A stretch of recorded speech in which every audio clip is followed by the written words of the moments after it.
Hi there, everyone. I am downstairs in my little studio in the basement, and I wanted to talk to you guys a little bit about my knitting updates. I'm not really doing any other crafts right now. For like the last week and a half, I have not. I've only been knitting and gardening. That is because my garden there's always a busy part, you know, when you're planting, and then you gotta weed, and then the plants get bigger, and then the weeds don't take over as much. But then you get to the end of the season where you'll have to harvest, and then it ramps up again. So I'm like in that first busy stage, and so I've really been spending a lot of time out there. And then in my free time, I'm knitting. Tilly's also down here with me, and she's feeling a little bit nervous because for some reason she's afraid of my umbrella swift, my yarn swift, and my ball winder. I brought those down because I need to wind up some yarn so that I can cast on a new pair of socks. She's a little strange thing. Anything out of place or new, she gets nervous with. She's a little bit skittish with things, but I don't have any other craftiness other than my knitting to show you. It is so humid here. It has been all week. It's been in the 90s and humid, which that's Pennsylvania. I would assume it's the same. Maybe not as far east because they're closer to the coast and some of that coastal air. I don't know. Although the Atlantic's pretty warm. It has warm currents. So I don't know. In Western Pennsylvania, we have humidity constantly in the summer, and it's definitely here. So I feel very sweaty. Although downstairs in the basement, I have to say it's really nice and cool. But I have been knitting outside on my back deck in the mornings this week, and it's been such high humidity that the yarn is just sticking to my fingers. So I can only sit out there for so long and knit. Even early, like 7 in the morning, the humidity is high already. My daughter Lily just got back from Colorado. She was out there visiting a friend for a little bit, and I picked her up from the airport yesterday, and she walked out to the car and she's like, oh my gosh, it's so humid. Because in Colorado, if any of you are from Colorado, I guess you guys don't really get humidity there. And she said it was in the 90s there, but it wasn't humid, so it was a whole different story. But let me show you my clover tee. This is a pattern by Lena Holmes Samso, and I've really been enjoying this. I have modified it a bit, so I want to talk about that. But this color blue, oh my gosh, I think this might be my favorite summer yarn and color combo. So this is Drops Belle, and this is color, I think it's, let me look because I brought my notes with me, color 13, which is, I think it's dark jean blue.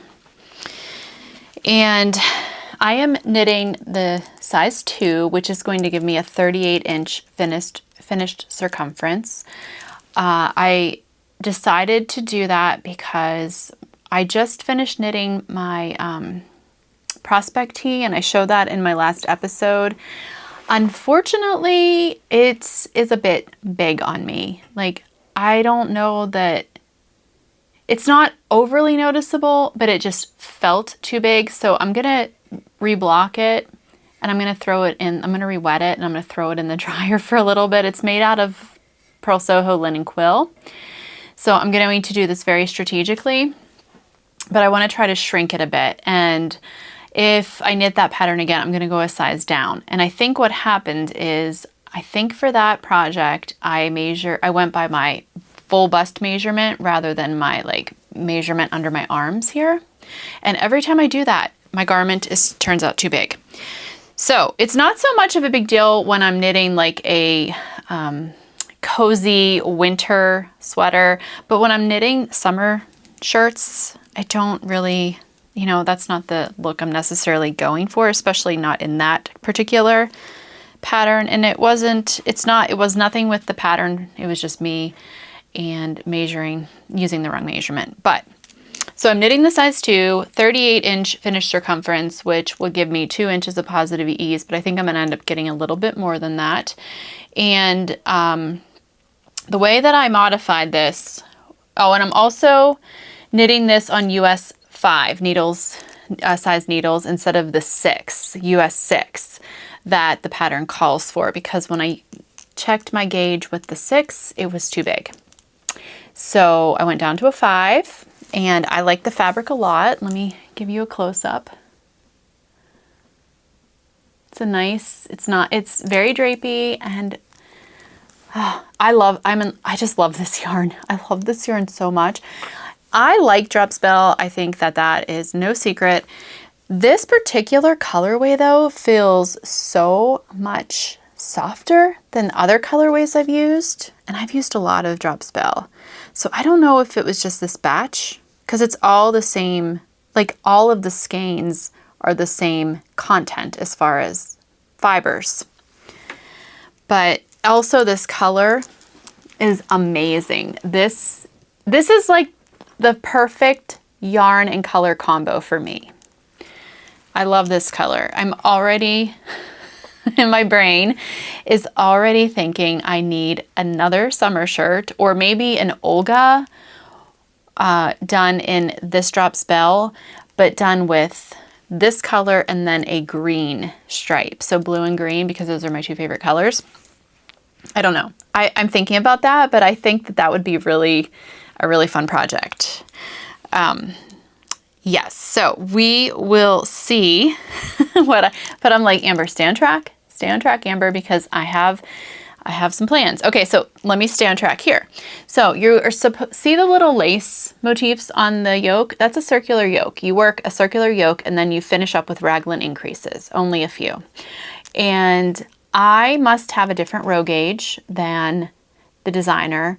I hardly ever, if ever, check my row gauge. I always check my stitch gauge and ignore the row gauge, which is, I'm not recommending that, but mine must be much larger than hers, because I achieved the depth in the back way sooner than she says I should in the pattern.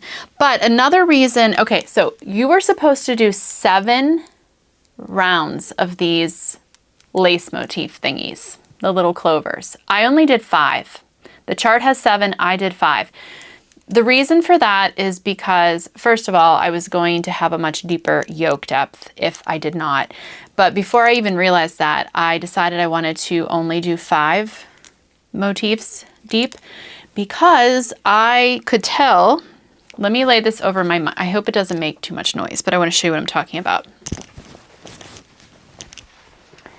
Okay. So, I did not want to be showing anything, is basically. I didn't want to show any of my like undergarments or my cleavage, and I thought if I go any deeper with that motif, because look, they're fairly large holes. Okay, you can see right there, they're fairly large holes.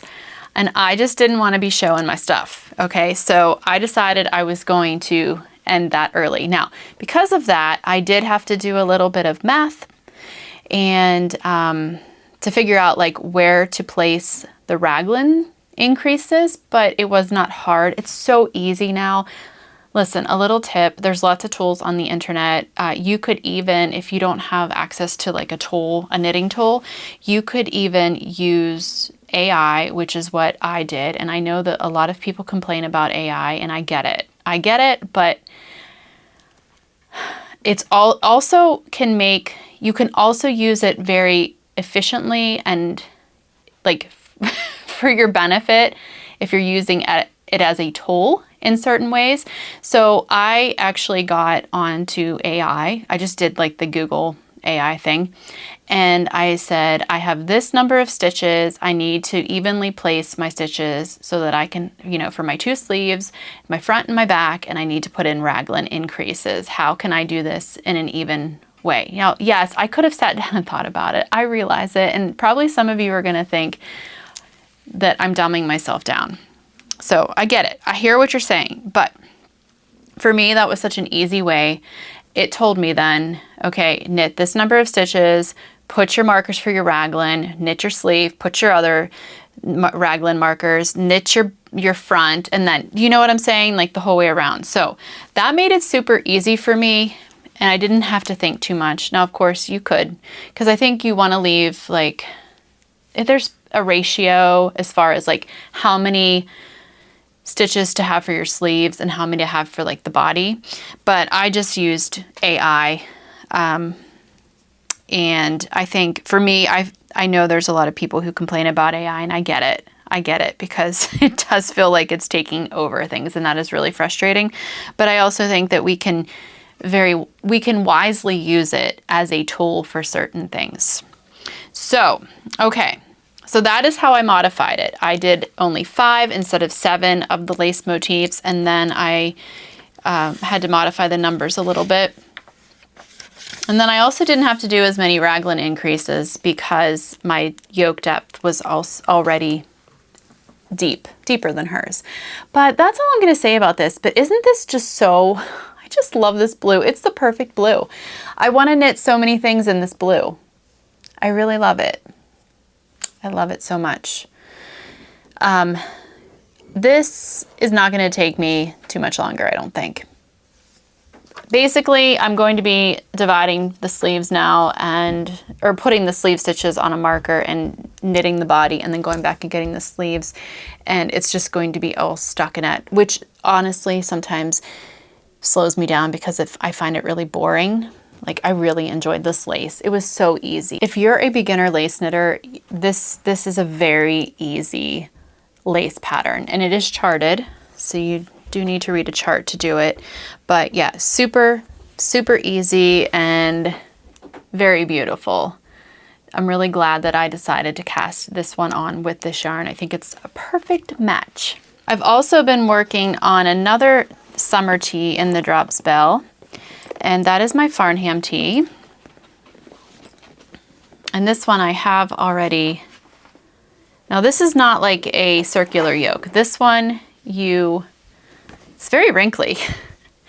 You knit the back and you put your short rows in, and then you pick up and do short rows to get that V where your different contrast colors meet on the shoulders. And then you knit down each shoulder, and then you join in the round. And I'm at the point where I'm joining in, where I've already joined in the round. I'm knitting down, and I decided that I did not want to have to weave in a bunch of ends of cotton yarn. Now, here is the story with that one. So I have had so many viewers ask me over and over again how I weave in the drops Belle, because it is cotton, it is DK weight, so it's a bit thicker, and a lot of people have complained that you can see it, like after you weave it in. And so the way I do it is, I've talked about this before, but I think people, not everyone knew or heard, because I still get the question. I've gotten it multiple times. Okay, so this is a 6-ply yarn. So I actually just divide it into 2 different sections, so 3 plies each, and then I pull it down, and then I weave these 2 littler, thinner sections into the shirt in the opposite direction. That is how I do it. It works. You don't see it. So I wove in the ends here, and you can kind of see, like this one, you can see that actually. But all of these stripes have the ends woven in, and it makes it much less noticeable if you divide the plies. Takes a little bit more time, but it's worth it in the end. But I decided, instead of having to weave in a bunch of ends every time I change, because, okay, you've got like 2 contrast stripes, and then you've got more rounds, much more rounds, 4 times the amount in your main color.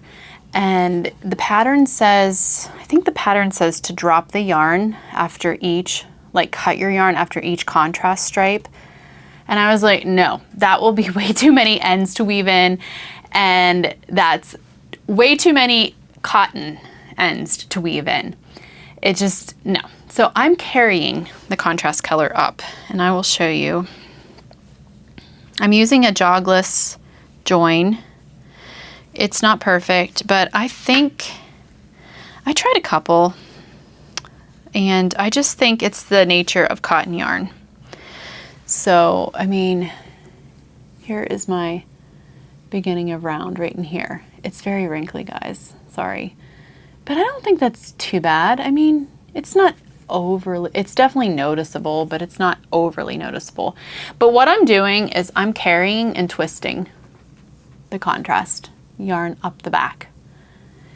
And that's to save me all the work of having to weave in a bunch of ends at the end, because that does not sound fun. I don't like weaving in ends. I really don't. Once I started, it's fine. I'm like, why was I so wanting to avoid this? I just want to knit. I don't want to do that finishing stuff. Oh, I should tell you the colors for this. So color 26 is this pearl color. And color 4 is the yellow, which is called Dandelion. Okay, I'm resurrecting a project. These are socks. I want to finish these. I just got the urge to finish them. So this is the Hermione's Everyday Sock.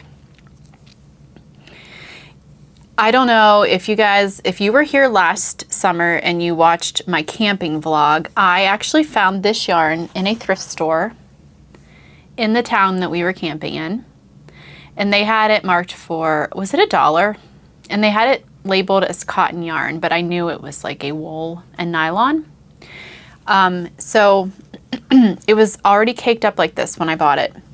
And as I started knitting with it, because I literally cast on the socks as soon as I got back to the campground, as I started knitting with it, it was pieces of yarn. Quite frustrating. I can't tell you how many ends are inside this sock, because look at this. Like, I had to keep joining new yarn. So there were multiple theories from my viewers. Moths, some other kind of bug, a kid with scissors, like, you know, just going at the yarn. I don't know what happened to it, but I ended up sticking it in the freezer, and I know there's multiple opinions about that, but I put it in the freezer for probably 4 months because I was nervous of if there were any larvae or whatever. I didn't want them to be introduced to my stash at home. So they were in the freezer for a long time, and so I kind of, like, I don't know. I pulled them out, and then I started working on them again, and now I'm just like to the point where I want to finish. I'm not getting breaks in my yarn anymore, which is nice.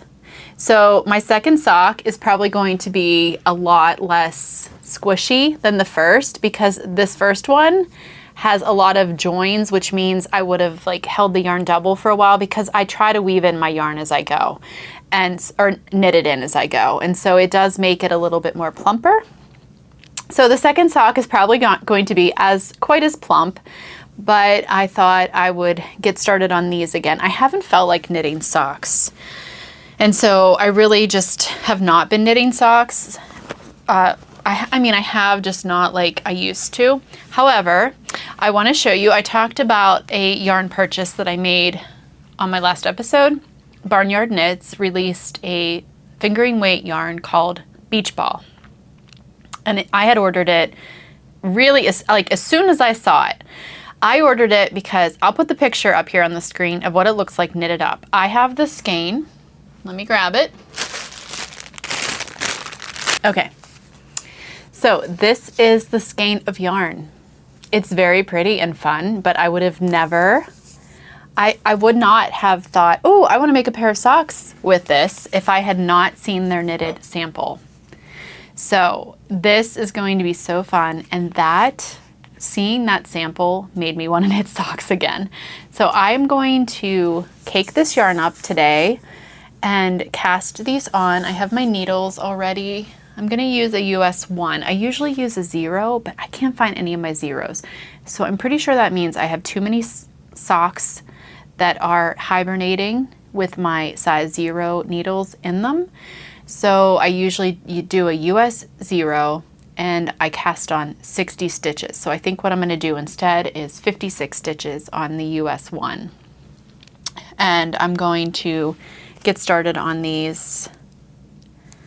Probably not today, because I have knit night tonight and we're having a yard sale tomorrow, and so my daughter-in-law is coming over later and we're going to set up the garage for the yard sale. So it's probably going to be a late night, but tomorrow maybe, while I'm sitting there at the yard sale, that would be a good time to do these, because I'm just going to do stockinette. I'm not going to do any kind of pattern. I thought about doing the Hermione's. I think the Hermione's pattern is probably my favorite textured sock pattern.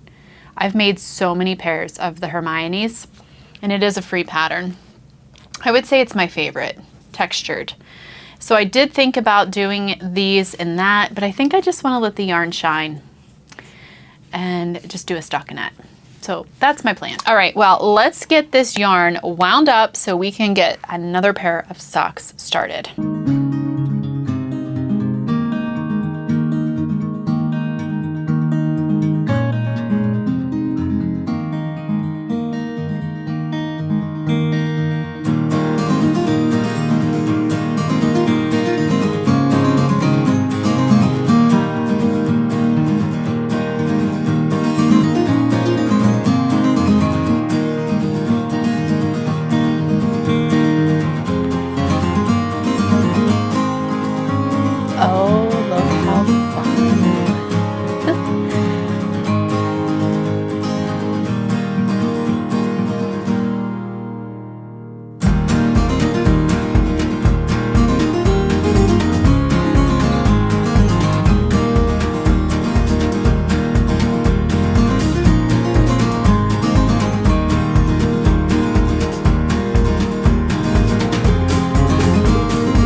talk with you. You don't have to tell me anything that's new. I just wanna go out on a walk with you.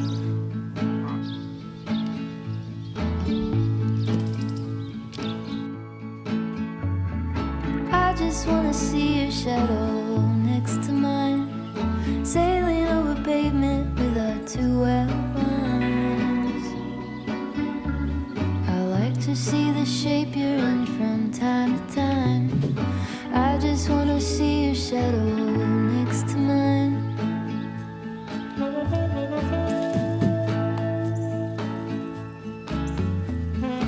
I just wanna see the same things you can see, understand the meaning on a new degree.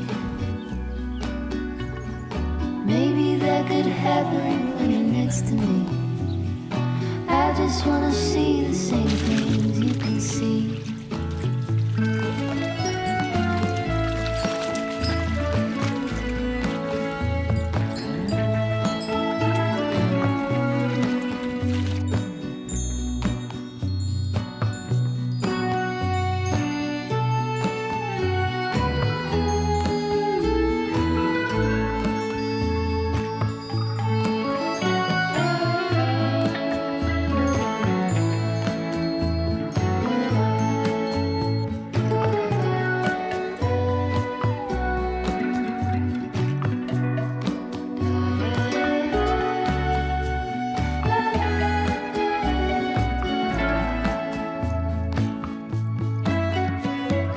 I just wanna go out on a walk with you. Could be 20 minutes or an hour or two. Baby, you know I just like to talk with you.